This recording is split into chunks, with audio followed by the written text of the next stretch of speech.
receiving a lot of emails and messages lately. Everybody is really curious to see an updated tour of Crystal 2.0, so today I'm going to show you her.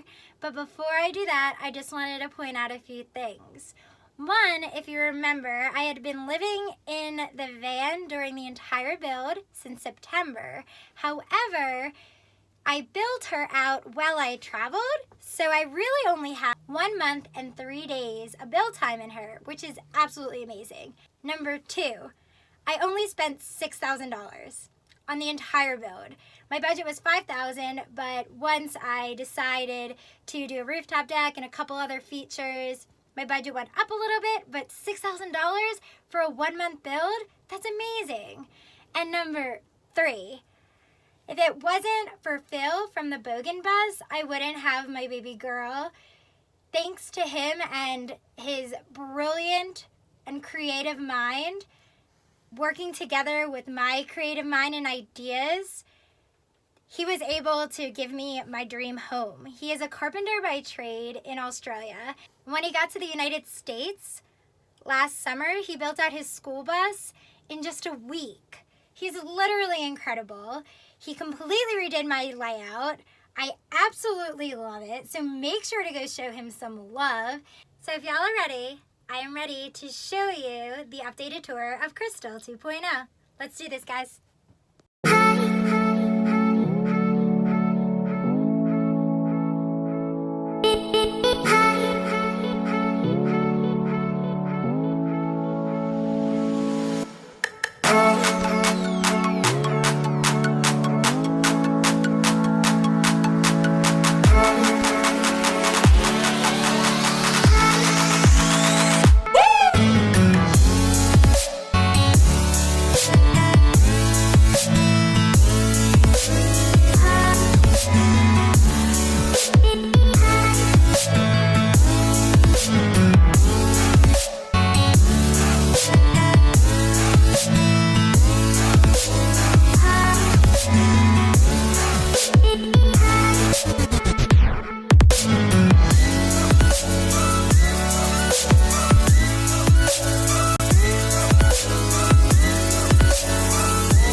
Who has been watching my channel, following along on Instagram, and supporting me on Patreon. If you haven't done so yet, please check the description below. All my social links are in there. If you do love my content, please consider supporting the movement. It's greatly appreciated. And I also will have my stickers up there for sale, as well as my token tea mug. And I hope that y'all keep up with my travels. Catch you guys later. Bye.